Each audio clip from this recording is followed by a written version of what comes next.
Hi, this is David, and I wanted to do a video on the difficulties of life. What I mean by that is that as human beings, every one of us faces death, disability, heartache, divorce, sickness, betrayal. And I had a very interesting comment this morning that I found on New Year's Day that has made me sober, has made me sit back and give some thought, not only to my own life, but to my training, that I'm a social worker and I have a master's degree in teaching human services, and I've been residential director of many residential facilities with people that have nothing but problems. I retired because I guess I was burned out. I guess I had just seen, and this video may be a little bit hard for me, I had seen enough children. I had little Ronald, who'd been locked in a closet for over 7 years by his mother in my residential facility. I had little girl, her name slips me now, it's been 25 years, had been molested since she was a baby, and I got her at about 8 years old. And I had several black children in my residential facility. I didn't own it, I was just the director. And they had been beaten with light cords on the bottom of their feet, because the bottom of their feet no one can discover the blisters and the welts by their parents. I've dealt with children who have severe mental disabilities and adults that children have made fun of them all their lives. They can't function in a public school for many reasons, but mostly because of the bullies and the hatred of others towards them, and the parents trying to protect them from being abused consistently throughout school. I've dealt and counseled a lot of people in divorce, girls that are pregnant, that are thinking of abortions, and or bad marriages and abuse.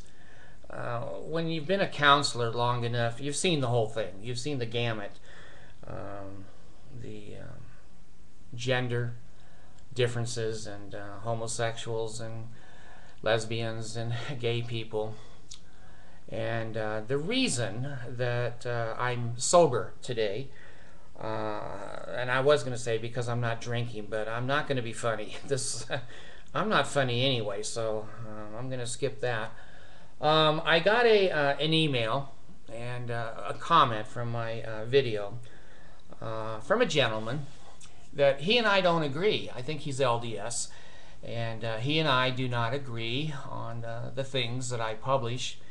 And he has never been mean spirited and or cruel or rude. He speaks his mind, and that's okay. That's free agency. And he and I have not gone back and forth, but he has made many comments. He's one of my main comment people. And I put a video on last night thinking of the new year, and today is New Year's Day, and told you guys, the public, that I have an autistic son. It's an IQ of 52 and barely can do anything, and that I raised him till he was 18. And some of the heartache, some of the disappointments, some of the difficulties in having a special ed child in the house. There are many there are many hardships in this life. Now, I understand why many people go to religion. Religion certainly is a crutch. Religion is something to lean on in the wind and in the storms, and I understand that, and I don't belittle or bemoan those people, besmirch those people even, to take that route of some kind of higher power, which we used to call it in AA, or God, Christ, whatever your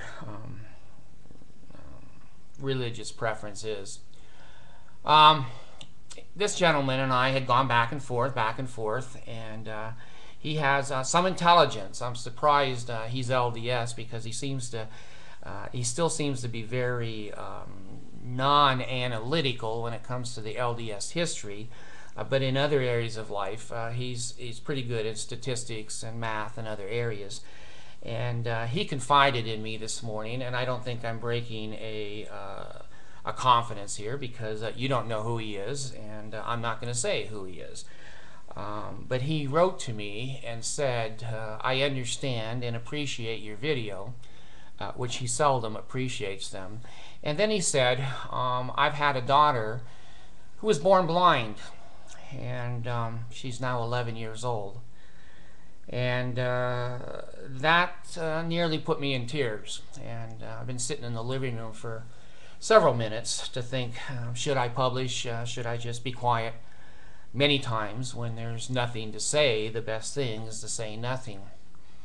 But if I can bridge any kind of human kindness, any kind of human empathy, understanding, sympathy, I feel a duty to do that. Here's a gentleman that he and I have been at our differences. Our religious philosophies are very, very different, and our interpretation of events are very different. But we found something in common, and I feel I don't know, kind of a tie, a bridge to this person, because now I know that he's raised a daughter who's blind. How the heck do you take on that kind of a project? And she's, of course, going to be blind for the rest of her life, and parents that have special ed kids like me, my Aaron will probably never get married. He'll never drive a car. He'll never be independent totally, and I have some emotion and some empathy for what this parent and many of the others who have written to me are going through. This event of me feeling a camaraderie, a friendship, and a sympathy towards a man that 2 weeks ago I thought, I'm not going to say what I thought, is a lesson for me, and maybe it can be a lesson for you. If you've got an ex-wife or an ex-husband, or you got kids that shun you, or you've got some of you may be watching me from a sick bed, crippled and or aged. Life is not always an easy road. I was in Walmart yesterday, and I was talking to a young man, and he was helping us get a new TV for Christmas. And he was probably 22, blonde, kind of a skinny little guy, and not cute, but a reasonable looking human being. And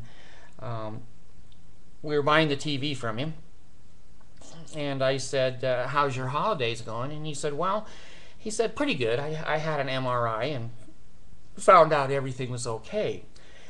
I don't know why people confide in me. I don't know why.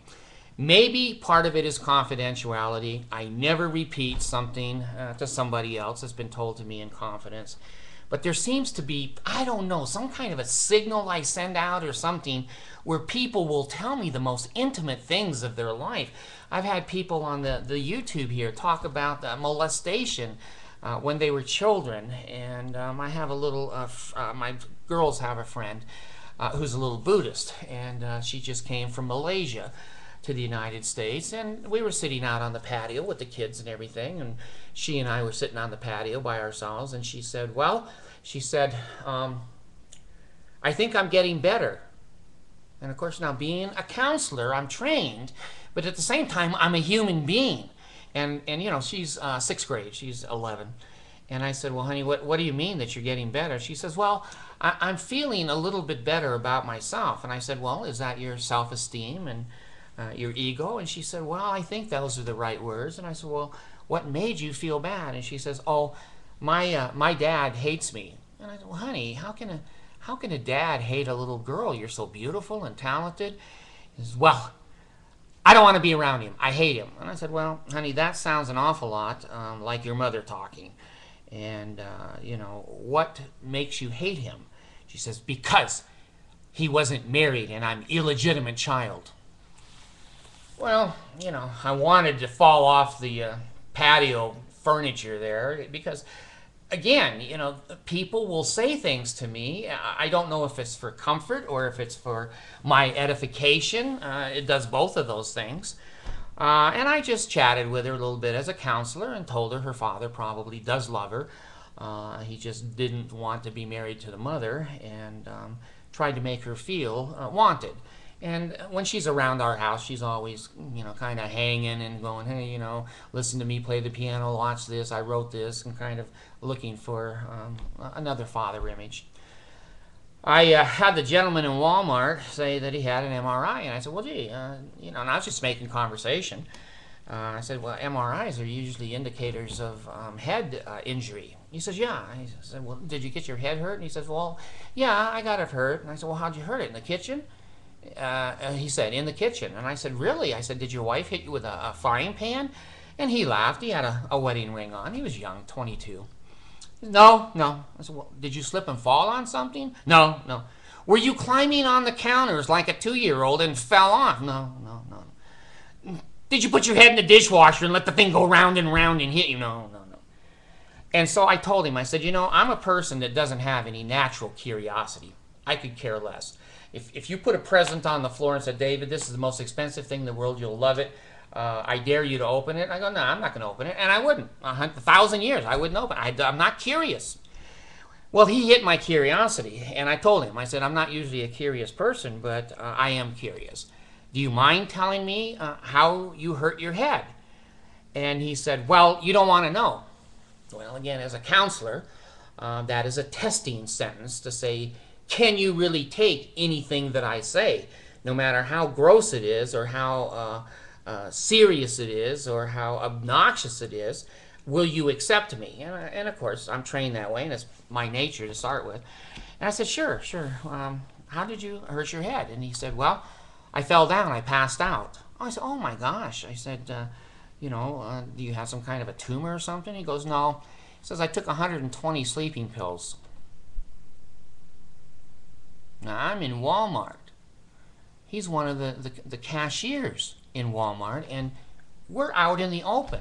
I mean, I'm not behind a closed door with a counseling session and whatever. And I don't know why he said that to me, but I did say back to him, I said, well, you know what? Been there, done that. I've tried to commit suicide 5 times. I'm about as good at doing that as I am at videos.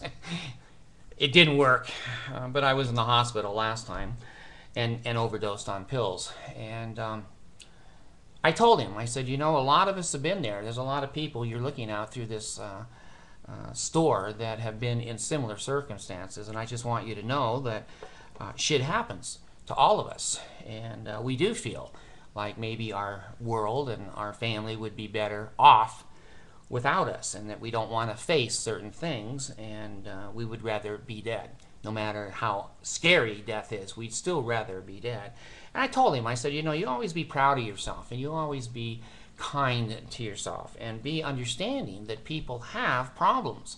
All of us do, and all of us have thought of suicide. All of us have thought, well, I don't know about murder, but, I've never thought about murder, but other people do, and I don't bemoan them or besmirch them. Long they don't kill somebody, that's okay. So as a counselor, I'm aware of how many problems people have, and of course when I was in my professions, it was all day long. And when I retired, I thought, well, I'm getting away from this. And I never want to imply that I don't mind anyone writing me and saying anything they want. They can write me and say anything they want. It is confidential with me, and I do think about it. I take it seriously when people pour out their heart and their feelings. And I try the very best that I can to comfort and to give resources. It's always good to have somebody to talk to. Suicidal people, what starts to happen is we become very happy. We become very happy because we've made a decision. And then we start giving shit away. Money, watches, things, because we know we don't need them. Those are two key signs. And then there's no one to talk to. They don't have an intimate person where they can say. I said to my daughter, which I have several, as you know, I said to my one daughter after my last event that I tried to kill myself. Well, she's LDS, and she's kind of dyed in the wool, LDS, and she gave me a lecture that I've never had before, that I had no business doing that to her or to the kids, and that I would always be able to come to her and talk to her, and that she was always available. It's been 5 months. She's never called, she's never written a letter, she's never said a word. She's on my Facebook, but there's no communication. Is that because she's a Mormon? I don't know. How can I predict that? But I want you, the viewing public, to know that when your children especially are injured or damaged or born with less than perfect health, that's hard. We many times as parents would rather be hurt than our children hurt. And when we see them hurt, as a parent, we hurt inside. There's some kind of a connection between us and them, that if there was any way we could take upon ourselves their disability, pain, and problems, we would. As a parent, I've certainly, as the rest of you, have sat by sick children and children in the hospital and dental surgery with kids and other kinds of things. But let me focus that we need someone to talk to. We need a friend. And maybe that friend doesn't look like what we think a friend should look like. It may be somebody over that nobody knows. They may not be in our church. They may not be in our religion. They may not even be in our county or town. That may be someone that you could talk to on the phone even. Every one of us needs somebody to talk to when shit happens. And when we have commonalities, we find as human beings we have more in common than we think we do, and more in common than we probably have not in common. Parents have many things in common. Those of us that have disability, special ed children, we're close. Whether we know each other or not, there is a camaraderie that we feel because we know what that other person has been through and how much money and time they've sacrificed. So when it comes to religions and politics, they're very, very emotional areas for human beings. In fact, in my professional opinion, long term, they are the most diversive subjects on mankind, and have been and probably will be till the end of the world. When we actually sit down with people that don't believe the way we do or think politically the way we do, when we eat and drink and walk and drive and do the normal things that all humans do, then suddenly the differences of religion and politics seem to take a back seat. They're highly, highly emotional. I try very hard. I know that when people write to me, they're very emotional responses 99% of the time. And I'm not going to kick a puppy when it's down. I've been down, and I don't need my full-grown daughter going, "You're a bad dad. You tried to kill yourself." No, well, do you want to know anything about what happened? No, I just want to tell you, when I've been trained, and you're a bad person. Well, I wouldn't say that's a friend, okay? Find somebody else who can put their arm around you and say, hey, what's going on? What can I do? How can I understand? And let you talk. And let you talk and say anything. And they're not going to go, oh my God. When I was doing quad bypass surgery, the last thing I wanted when I went in and the doctor was starting to cut my chest open is I didn't want him to go, "Oh my God, I've never seen this before." I didn't need that as a quad bypass patient. And when you're down and you feel suicidal or you feel you know, that you got to drink or you got to, you know, smoke some pot or snort some cocaine or whatever it is that relieves you. There has to be somebody in your life that goes, hey, honey, I'm really sorry. Man, I'm so, so sorry. I've had my children call a couple of times, not too many.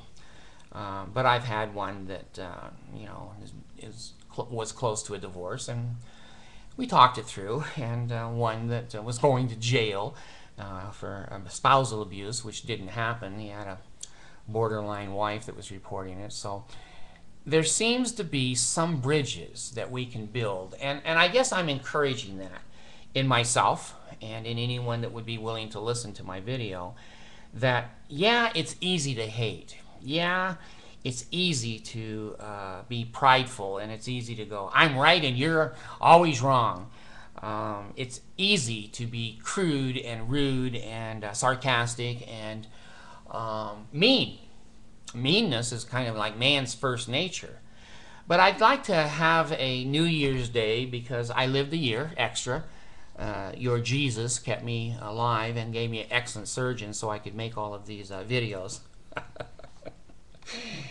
I promised I wasn't going to be sarcastic, but I never keep my promises. I left the Mormon church. I didn't even keep covenants. But anyway, to my friends and not so friends, my heart goes out to those who do suffer.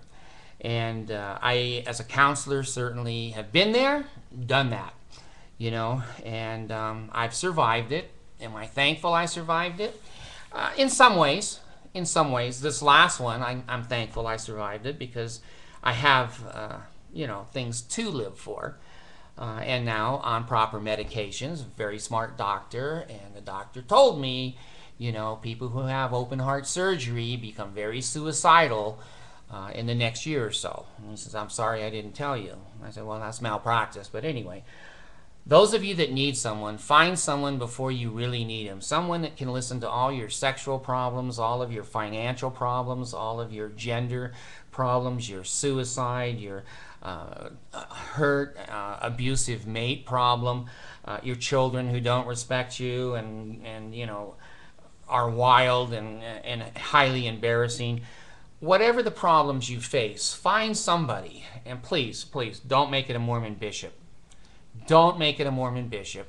I'm not going to be prejudiced here, but usually they're truck drivers, bus drivers, CPAs, and attorneys. They have absolutely no experience in being your friend. They're trained to get you back on your feet by, you know, pay your tithing, wear your garments, and go to church more, and you'll be okay. That doesn't work. And you need to find a grandmother, a grandfather, a brother or sister. I confide in one of my children, my one boy.